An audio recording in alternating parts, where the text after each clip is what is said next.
Hi, good deal. Good afternoon. Thank y'all for being here. Kind of wrap up Baylor first, kind of three-phase. Good win, quality win. Thought we did some good things in all three phases. Start with special teams. I thought we did a nice job with our coverage units. On punt team, they had one. I think we punted three times. They had 1 yard. Our gunners, Sam James and Ruffin, they did a tremendous job covering those. And then kickoff-wise, under some difficult circumstances, Parker missed a couple kicks, left them out in the middle of the field. But I thought our kickoff team, especially late there in the fourth quarter, 2 different times, did a great job in coverage.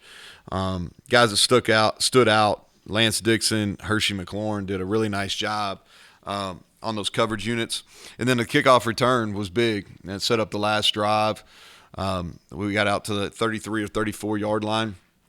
And that was the first time, we hadn't had very many opportunities on kickoff return, but I thought the guys did a nice job blocking, and Jeremiah hit it. And our field goal protection was solid all night. And then the field goal block by Dante was obviously big. It was a momentum changer for sure. Defensively, I think obviously we have to cover better. We gave up a bunch of yards passing. So we have to do a better job. We have to figure out ways to get pressure on the quarterback. We got to him twice. We need to do a better job with that. But 3 takeaways, scored 9 points on defense. And then I think the last 4 possessions of the game. And there's 5 possessions where I thought defensively we really had an impact on the game outside of the points. Is last drive before half was big. We didn't do a very good job offensively. We had to punt the ball back to them, and we did a really nice job defensively, not giving up points there. But then the last 4 possessions of the game, we went, I think it was turnover, field goal, and then the clock ran out. So really strong finish defensively. And then offensively, we thought we were balanced. 217 yards rushing was big, and we're really good on third down. And I thought that our receivers as a whole made a bunch of contested catches, and we did a good job in our protection. They sent a bunch of different pressures, and I thought offensive line-wise and our backs and our tight ends, who've been helpful in that as well, did a nice job in protection. I was going to announce our award winners. I'll do that here in a second. Coleman, will you go grab that off my desk? I think I left it right there. Make sure here. I know who they are off my head, so but I want to make sure I get the scout team guys some publicity too. So award winners, first of all, Casey Legg and Tony Mathis, both recognized by the Big 12. Casey obviously had the game winner and was 2 for 2 there, and has done a really solid job for us all year from a field goal perspective. And then Tony Mathis had 22 rushes, 167 yards, and 2 touchdowns. Really nice job by him. And I think it says a lot to, he's been consistent, and he was patient and had a big night and came through on a big stage on Thursday night. And then our in-house awards, first of all, start with our offensive lineman of the week. And I thought he played at a really high level against one of the best players in our league. Zach Frazier, graded out 97%, ID'd the fronts and just did a really, really good job there. Our special teams player of the week was Dante Stills. And I thought, and talked about the block extra point, I thought that was huge. It led to a 2-point conversion, and I just thought it changed the momentum. And it got it to 37-33, and we scored the very next possession to get it to 3-point lead. And I just thought that was huge. And he did a nice job with the block there, and had a chance with a couple of other ones really. And then defensively, had 2 fumble recovers, returned 1 for a touchdown, had a few tackles as well. Jasir Cox played his best game here. Really showed some will, kind of hanging on to that ball on the second fumble recovery. Offensive player of the week was Caden Prather, who had 9 catches for, if my memory serves me correct, 108 yards and a touchdown, and several of those contested catches. Thank you. Several of those contested catches. And I thought he's played well since really game 1. And then our Juice Award, we always give the best on the sideline. I thought our guys on the sideline were tremendous, but Hammond Russell who's been sick, who's just now coming back, practiced last week. And then the Blue Collar Award, we give those, if you'll remember, we kind of give those to guys that maybe didn't show up in the stat sheet as much, but that were really essential to our wins.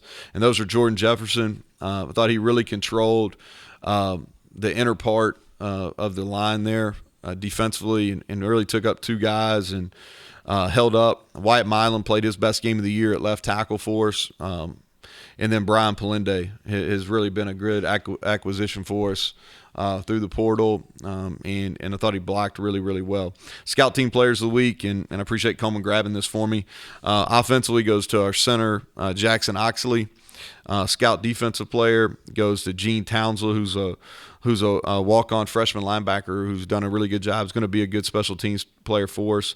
And our Scout Special Teams player is University High's own Donald Brandel, who's done a really good job both on defense and on special teams from a Scout's perspective. So those are our awards for the Baylor game. Moving on to Texas Tech.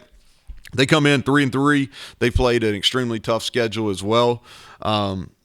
Joey McGuire, I've known him for a long time, going back to when he was head coach at Cedar Hill. Did a phenomenal job there at Cedar Hill, turning that to a state championship program in the Metroplex there, and then was with both Matt Rule and Dave Aranda at Baylor. And he's put together a really good staff. Offensively, what sticks, Coach Kitley, who's kind of from Cliff Kingsbury's kind of coaching tree. They play really fast. I think they've had over 100 plays 3 times this year. They've played 3 quarterbacks. I think all 3 of them are really good. And then a lot of good skill. I think they play 8 receivers. All of them have multiple catches. The 2 running backs have both hurt us in the past, and they do a nice job there. And they're running a lot of plays. They've been somewhat balanced, but they spread you out and cause some difficulties with how they get in and out of their stuff, and a lot of new stuff each and every week. Okay, they're really hard to schematically get ready for on the defensive end. Talking about their defense coordinator is Tim DeRuiter. He's been around for a long time. In kind of his past and currently, they send a lot of pressure, multiple fronts. I think for us, it starts with their D-line. You know, a lot of respect for those guys. They've played well against us in the past. And then the Hutchings kid, number 95, number 97, Bradford Jr., both those guys have played well on the interior part. And then 19, Tyree Wilson, he's 6'6", 275. He's been a load. He affects balls with his length. He's done a really good job pressuring the passer. And then Merriweather, their linebacker, seems like he's been there for a long time. He's made a bunch of plays in the past, and he's doing a good job this year. And then really long in the secondary, gonna play a lot of man coverage and challenge you.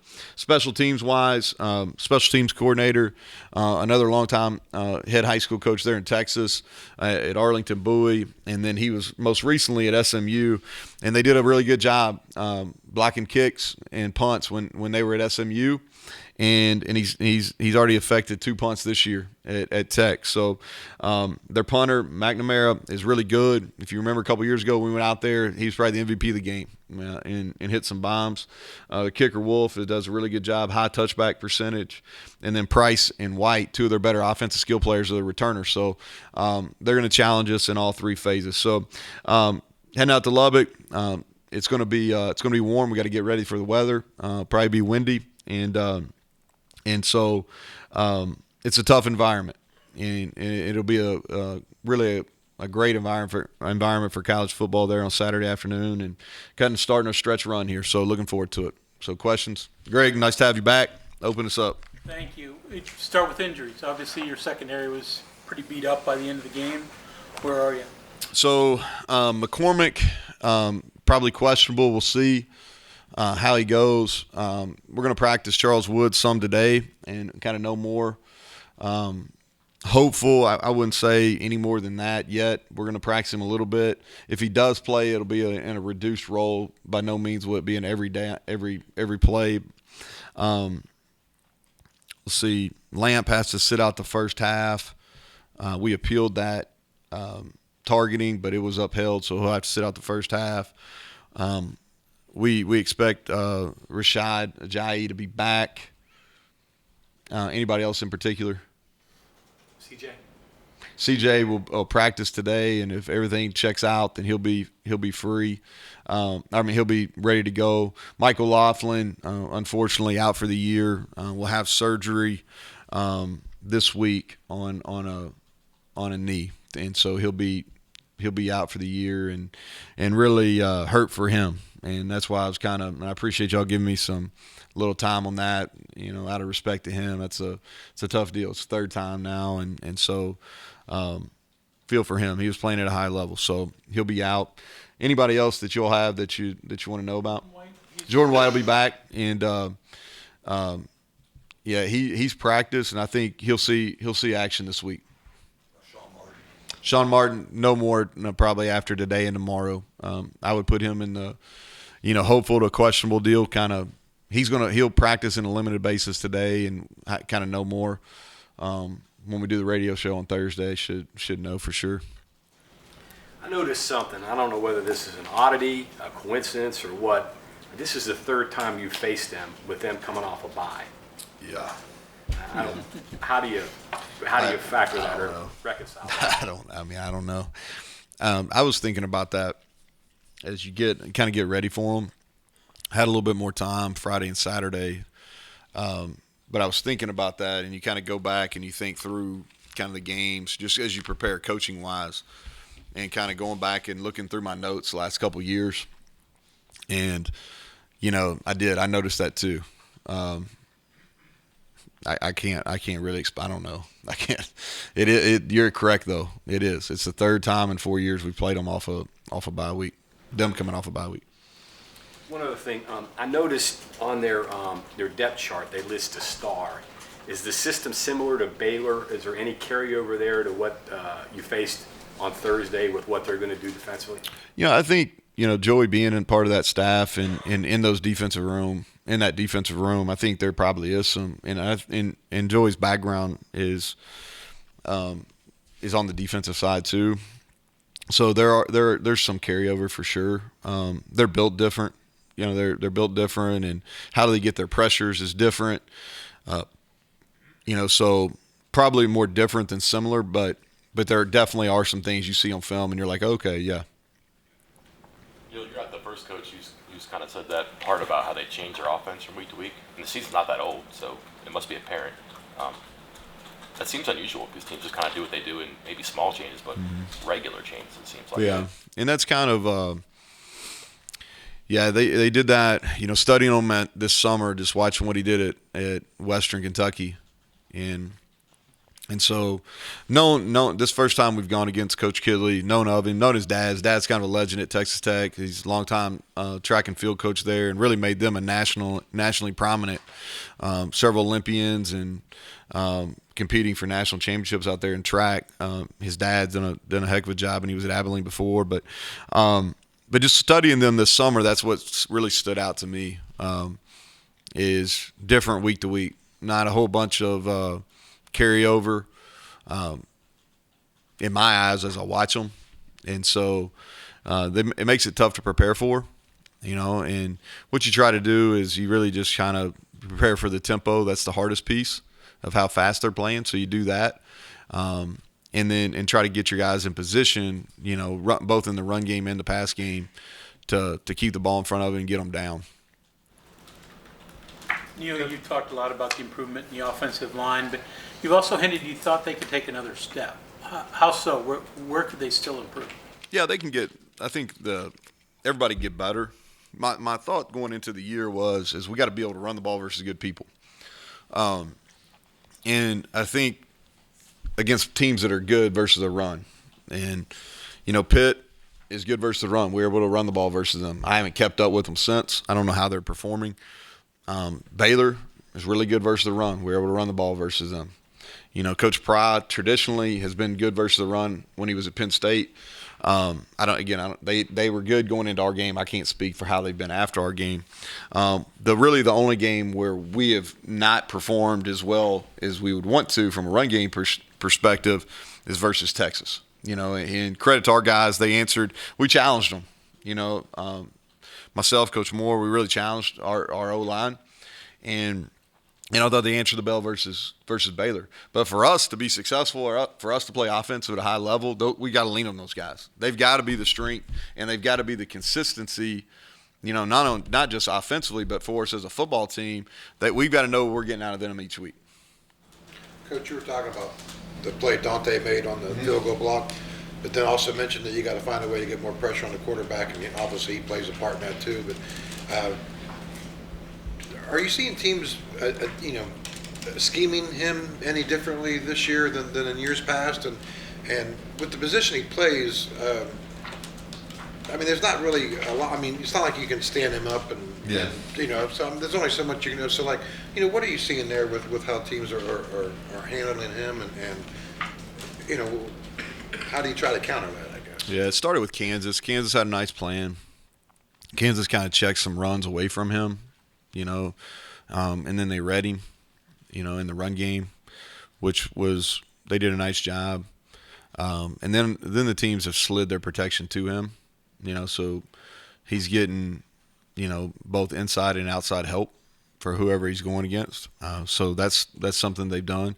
We've countered that with moving him around. He's playing a lot more on the edge. He's playing a lot more end here recently than he has maybe earlier in his career. He's played all four positions on the front. So we're trying to counter that. And he's played, and y'all have heard me say this, and there's been a lot of growth within him. I don't even know what his stats are. I know did he tie or break the record, Monty, for TF? Yeah, tied the record for TFLs. And so, statistically he's still showing up, but he's making a lot more plays than he's made in the past. And so even sometimes, like if he's getting doubled, other people are getting singled, and that's where we got to get some more production, And the other thing too is like when you start dropping, when you start dropping more people, it's hard. When you're only rushing 3 sometimes, it's hard to get pressure. So sometimes we're giving a little bit, in a pass rush to drop some more people in coverage. So I think there's a little give and take there. You mentioned Frazier. How much did he go up head-to-head against their nose? Yeah, he went a good bit. Good bit. Yeah, he did. I thought that was a solid matchup, and I thought Zach performed well in that one-on-one. When you have a common opponent with 2 different polarizing results, Texas Tech with a big upset over Texas, and then you guys struggling, is that something you're going to look to try to see maybe differences or any scheming for Texas Tech in this game? Yeah, not really. Not really. They, they played well against Texas, especially in the second half. I thought they played really well. Texas played really well against us in the first half. But, you watch the game, it's definitely something we're paying attention to, but how we measure up, no. There's so many outside determining factors on, why did Texas play better at home, instead of on the road? Why did, there's just a lot of – they played well against Texas. They won. We didn't.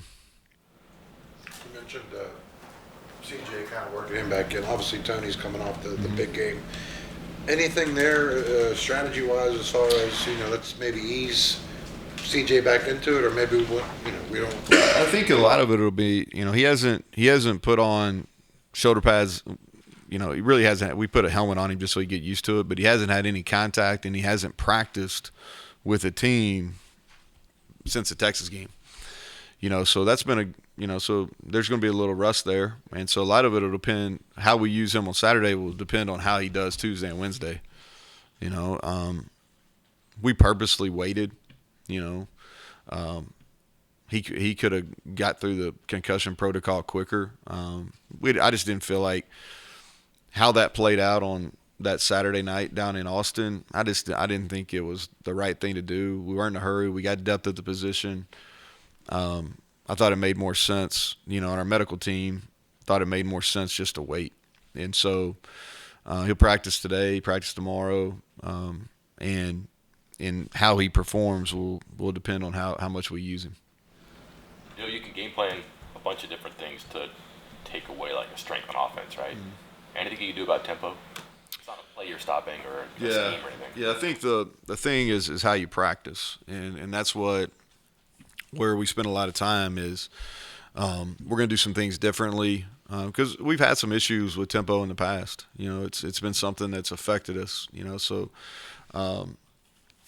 you can't continue to do the same things and expect different results. So we're going to definitely do some things differently on Tuesday and Wednesday, or today and tomorrow, on how we practice and how we prepare our guys.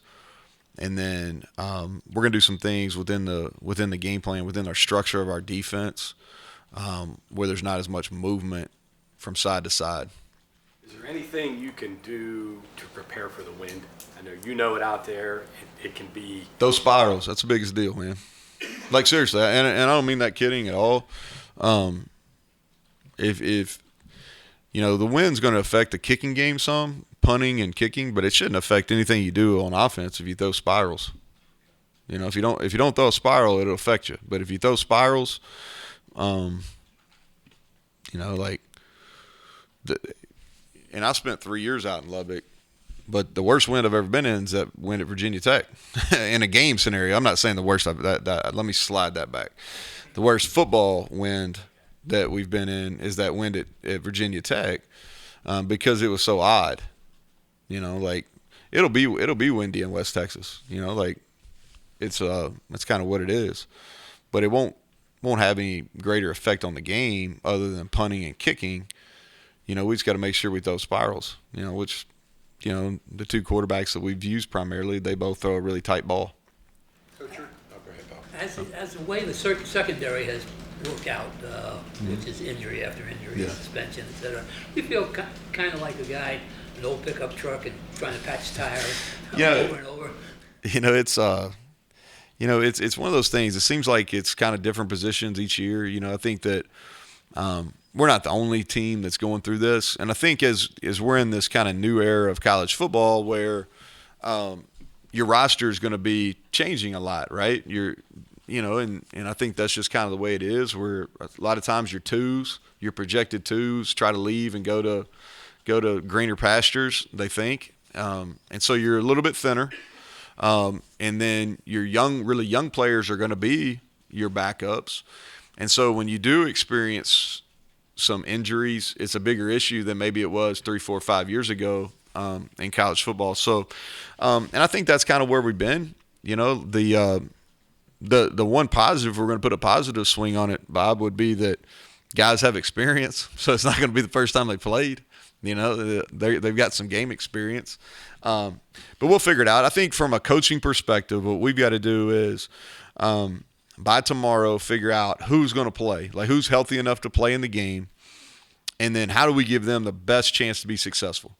We're not going to go out and pitch a shutout. I'd love to. We're not going to pitch a shutout in this game. They're going to get some passing yards. When you throw the ball 50 and 60 times, you're going to give up some passing yards. What we've got to do a better job of is we've got to do a better job keeping the ball in front and then getting them down when they catch it. We did not do a very good job of that. We've got to do a better job in our pursuit angles once the ball is caught, which we did not do a very good job of. And then we've got to make some plays on the ball, which Aubrey did the other night. We got to make some plays on the football. And so that's for us. Coaches-wise, figure out who's healthy enough to play, put them in the position where they can be the most successful, and then work on pursuit, tackling, and making plays on the ball. Kind of the system and the tempo that Texas Tech plays. And to me, it's kind of fascinating in the sense that, they start off the year with Show at quarterback. I'm not trying to pronounce his name. Donovan Smith comes in, he's played before. So they both go out. So they bring in their third guy, and they still throw it 62 times with the third guy. Now, I don't know how many coaches are going to let their third-string quarterback throw 62 times in a game, but, I mean, is there some level of fascination to that, or is that just simply the Texas Tech? Yeah, I think that, first of all, I think all three of those kids are good players. Like Show was successful at Oregon before he transferred to Tech. Fortunately, he's got hurt both years at Tech. Played well early in the year last year, and he played well in the first game this year. And so he's a proven commodity. Donovan Smith played well at the end of last year. Now he beat Iowa State, a really good Iowa State team, had a chance to beat Baylor in the last regular season game and then beat Mississippi State very handedly in a bowl game. So he played really well, and he's continued that. He beats Texas as a starter. And then the West Texas kid that came in and played against Oklahoma State, he was one, I think, if I read this right, he's the highest rated quarterback recruit in the history of out there. And he played well. So all three of those kids can play. Our guys haven't been tested as much, but we have similar, we think that our quarterback room is really talented too. JT's won the job and he's played at a high level, but we have a lot of faith in those guys too. And so a lot of it is, if you feel good about you plug them in and you have faith and their teammates have faith, and you just kind of run what you normally do. And I think that's kind of the approach they've taken. They probably, my assumption, not knowing how they practice, but my assumption is they knew they had three really good quarterbacks. They probably worked in fall camp to get all three of them reps, and last spring to get all three of them reps. So the other guys on the team were like, when you have good people, you don't really know who's throwing you the ball. And so that's my assumption, is they got them reps, and the team kind of grew, and we got some guys that can play, and then they've kind of been rolling since. The Morton kid, he's a runner too, right? Yeah, all three of them have the ability to run. Yeah, they all three have the ability to run. Donovan Smith is he's bigger, but all three of them can run, and they'll call run plays for all three of them. So the offense doesn't change with any of those guys? No, they really haven't. No, maybe a little bit more called runs with Donovan Smith and short yardage because he's so big. But they really, from how they call it, run, pass, all that kind of stuff's been the same, which they might. Ben Wahad? So he's going to practice. He practiced Sunday. He was out. He got rolled up during the bye week, and he did not play last week. Nothing serious, but he wasn't at 100%. Wasn't fair to put him in that situation versus those guys. He practiced Sunday, and our hope is that he'll be available. Yes. How dangerous are stat sheets? Like, for example, when you think about a ton of sacks in TFLs, and you can probably look at different things on their defense, but do you see numbers like that and try to attack it and accentuate it, or is it dangerous maybe to go maybe what you're not especially comfortable doing or used to doing, and all of a sudden you create a trap that you fall into? Yeah, I think you got to be really careful. I think that's you fall into that trap too, where you watch some teams on video and maybe your strengths don't necessarily match up with their strengths, right? But they had some success versus an opponent. So I think you got to be judicious in how you go about that, right? They have given up some sacks. They have given up some TFLs. They've also had some explosive plays, and a lot of times when you're going to attempt to make an explosive play, create an explosive play, there's a protection issue there, and you got to hold on the ball a little bit longer, right? So in most offensive situations, you kind of know that, and that's a weighted risk that you're willing to take. I understand that you could have a negative play, but you also, the risk is worth the reward of getting a touchdown or an explosive. And so I think you can't read too much into that, and I think that we have traditionally been pretty good at TFLs and sacks. It's really kind of where our thought process on how we structure our defense is really based on. So that's something that we've done a good job of. Not only our numbers are pretty decent this year, but in the past we've been really good at it. So that's something that we're going to move our front just like we do every week.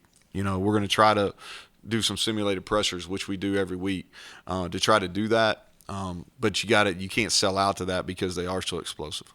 Coach, obviously the way rosters are built and maintained are completely different now than 5-10 years ago with the portal and stuff. But I've kind of been listening to the way you're talking about the defense has to get better this year, and I'm thinking that you're probably saying the same stuff about the offense last year. So I guess what my question is in today's day and age, how do you find the consistency on both sides of the ball at the same time? I mean, is there dumb luck involved? Well, I think you gotta. There's ways to do it, and some people have done it better, but there's definitely ways to do it. Last year for us, there was some patience involved with the O-line. Like, I knew we were getting better, but we weren't exactly what we needed to be. But I felt like we were, after another off season, You know, we really had a chance to be, you know, where we needed to be offensive line wise. We knew we had to go get another blocker at tight end. You know, if you remember at the end of last year, you know, we didn't even have a tight end in the bowl game. You know, and we were playing with one. You know, like, and so that was a struggle. So we knew we needed, you know, to kind of build some blocking depth in that room. You know, we had some issues at wideout.